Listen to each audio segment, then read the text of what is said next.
বিশ্বনবী পাগলের মতো একবার হাউজে কাউসারে যাবেন, একবার সিরাতে যাবেন, একবার পুলসিরাতের দিকে, একবার হাউজে কাউসারের দিকে পাগলের মতো দৌড়াতে থাকবেন।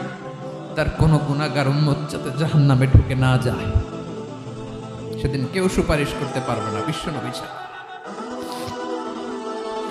এজন্য 5 নম্বর আল্লাহ বললেন, মান যাল্লাযী ইয়াশফাউ ইনদাহু ইল্লা বিইযনিহি।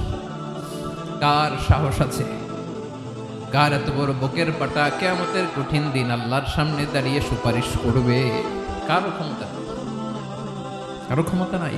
বিশ্বনবী সেদিন সিজদায় পড়ে উম্মতের জন্য কাঁদবেন, সবাই কাঁদবে, নফসি নফসি, আল্লাহ আমারে বাঁচাও, আল্লাহ আমারে বাঁচাও। বিশ্বনবী বলবেন, উম্মতি উম্মতি।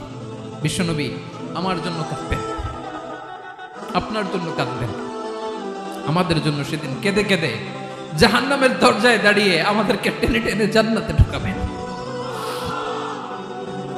এজন্য এই বিশ্বনবীর ভালোবাসা যেন আমাদের হৃদয়ে ভরপুর থাকে। আমার ভাইয়েরা, প্রতি শুক্রবার বিশ্বনবীর উপরে বেশি বেশি যেন আমরা দুরূদ পড়ি। আমরা যখন বিশ্বনবীর সালাম দেই, দুরূদ পড়ি,